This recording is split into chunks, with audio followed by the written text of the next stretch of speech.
Hi everyone, this is the last video that I'm going to run through, or the last example. So we'll take this question through a little bit quicker now because we've got the idea of what we're trying to achieve. So in this question, an aeroplane is flying due north. So flying due north, but to avoid a storm, it flies 150 kilometers on a bearing of 60 degrees true, and then on a bearing of 320 degrees true until it reaches its original course. What do we have to actually do? We've got to find the angles, angle ABC and angle ACB. And then, as a result of the diversion, how much further did the aeroplane have to fly? Round your answer to the nearest kilometre. Okay, so let's actually break this apart. Now, in this case, we've already got the diagram drawn for us. So let's talk about a couple of other things that are going on here. When we're asked to find an angle ABC, that is the angle that's formed when I trace those 3 points, 1, 2, 3, when I go A, B, and C. So if I start at A, I go to B, then I go to C, I create this angle in here. So the angle ABC is the angle that's traced. But a simple way of doing this, or a hack I guess, is just always go the middle letter. They want to know the angle at B. They want to know the angle at C. So they're asking me to find this angle, and they're asking me to find the angle ACB, which is this angle.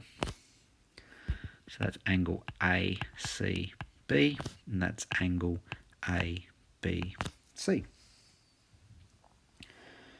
All right, so let's actually use this diagram now. I'm going to take a copy of it and I'm going to start drawing all over that diagram. Now, as I mentioned, we try and put these key bits of information on there, but often we need to simplify our diagram. Let's take a snapshot of this. We've got it. We might as well use it. There is my diagram. Let's start to put on what we do know. So we've got due north, the due north part, and it's due north from where it started. So where did our plane start? It started down here at A, and it was travelling exactly north. So that line's already on there. But it turns on a bearing of 60 degrees. So it changes and takes this path instead. Okay, so I want to have my bearing from north and rotate around until I get to the path that I've taken. That is my bearing. So that angle is 60 degrees. All right, and we know that the length was 150 kilometers. Let's do the second part on a second diagram. The second part, once we got to part B, we then went on a bearing of 320 degrees. So I always like to think about these in intervals of 90. So we've got 90, 180, 270, and the bearing from there right around to this point is 320 degrees. 320 degrees. All right. So I'm going to actually now, we've got to find out what angle B is. We want to actually find out this angle up here. And at the moment we've got the bearing of B to C. We've got the bearing of A to B, but we haven't got this bit in between.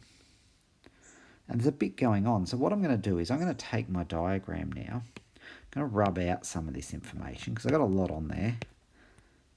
I'm going to start to pick it apart a little bit more. I know that this bearing is 320 degrees, and if I add this bit in, I've got a whole circle. So I know that that bit up the top has to be 40 degrees. All right, so far so good. So let's just put the 40 degrees in there. What am I doing? I'm working around the diagram, I'm thinking about what I've got, I'm redrawing, I'm rubbing stuff out and working up to a point. I know that this is 60 degrees.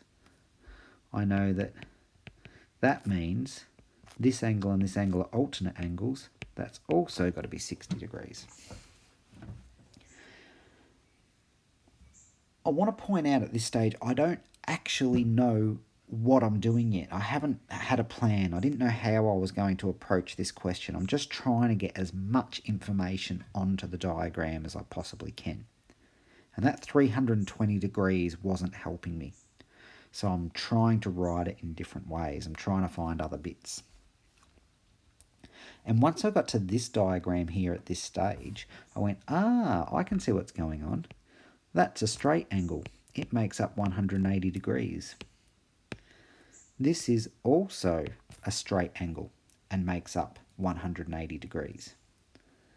And on that straight angle, I've got 60 and 40 of that 180 already there. So I've got the 60, I've got 40, I need one other angle to make up the total of 180 degrees. So what does that angle have to be? Well, I can actually do 180, take away 100 if you want, or you could just use common sense to find out that the missing angle is 80 degrees. So now we've got, and let's actually answer the question, angle ABC equals 80 degrees. 80 degrees. 80 degrees. This one's also 60 degrees.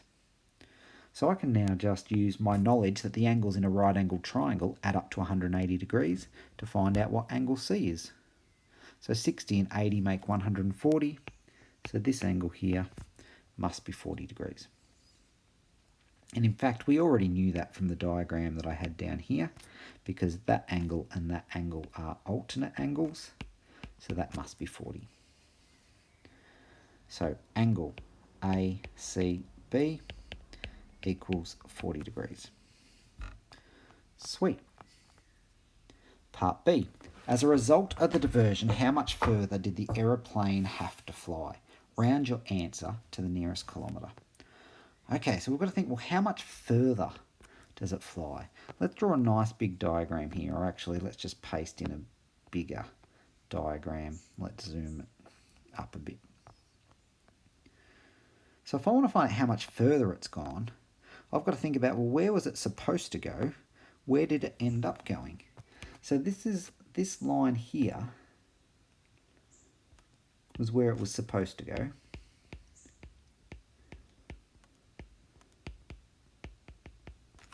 And the blue lines is where it ended up flying.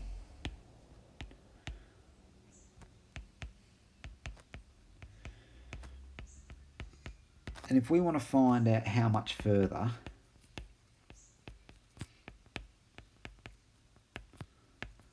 then we need the difference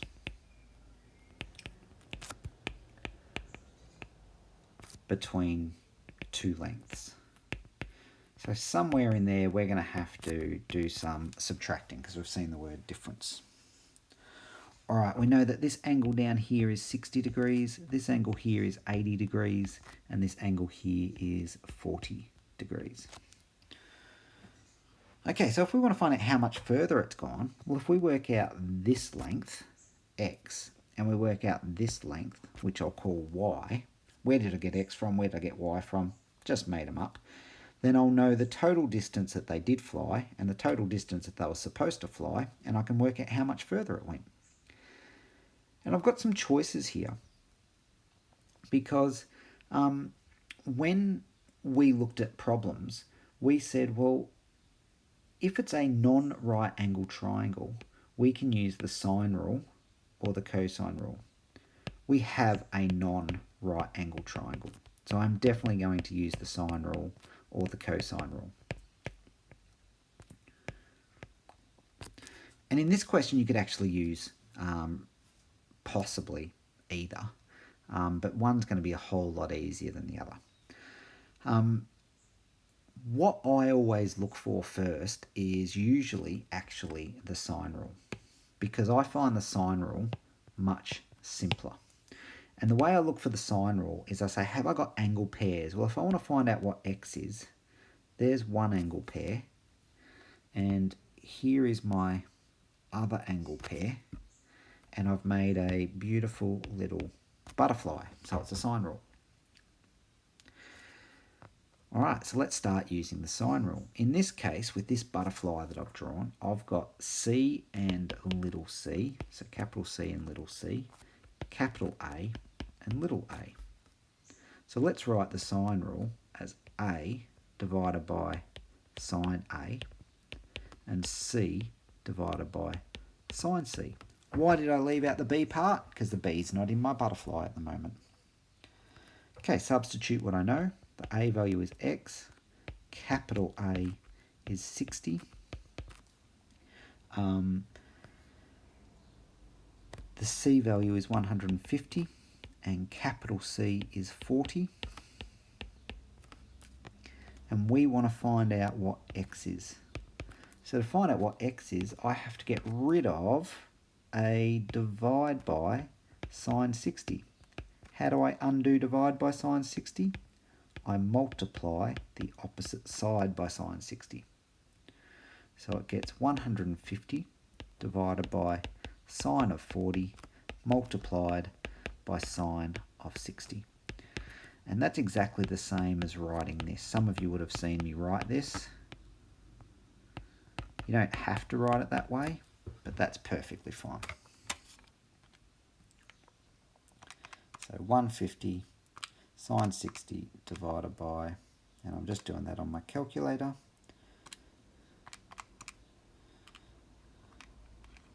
I actually made a mistake, so I'm redoing it on my calculator. Ooh. Made another mistake. Let's try that a third time now. I'll try not to make the same mistake 3 times in a row.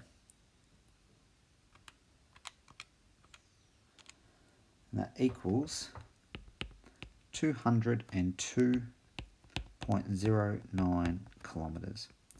So this value x, 202.09. And does that fit in the realms of what we've done? Yep, probably. All right, now let's actually find out the second problem here now. So I'm going to actually work out what y is. And to find out what y is, I need a whole new butterfly. So this time, I'm still going to use my 40 and my 150. But now I'm going to use the y and the 180. Here's my beautiful butterfly. This butterfly has b and c in it. So I'm going to start with my rule as b over sine b equal to c over sine c. Notice I only ever use 2 parts at a time, and I just choose the ones that I want to use. So that c was 150, sine was 40, b we don't know. We said that it was equal to y, and the angle opposite was 80. I have to undo a divide by 80. To undo a divide by 80, I need to multiply by sine 80.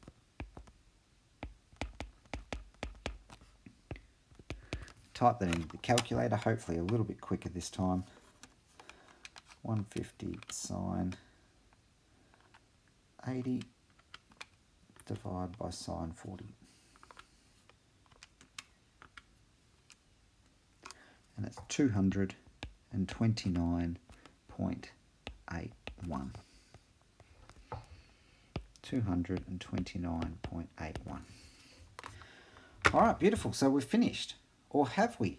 So we reread the question. Have we actually answered it? We've got to find how much further it travelled. So we know how far it was supposed to travel. That's the supposed to travel. And this distance plus 150 is how far it did travel.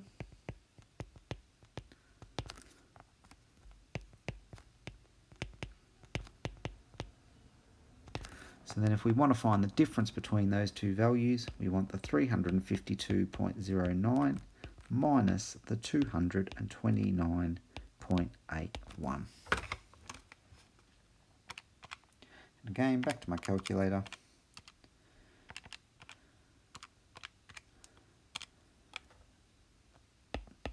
(122.28 kilometres), and it asked me to answer to the nearest kilometre. So make sure you answer the question that you've asked 122 kilometres farther.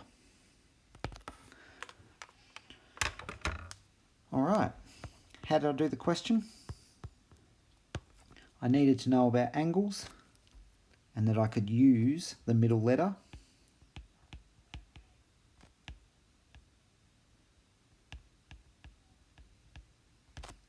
I started with my diagram, I put what I knew on it, and then I just started working with all of those angles from there and thinking, what can I find? What other angles can I find?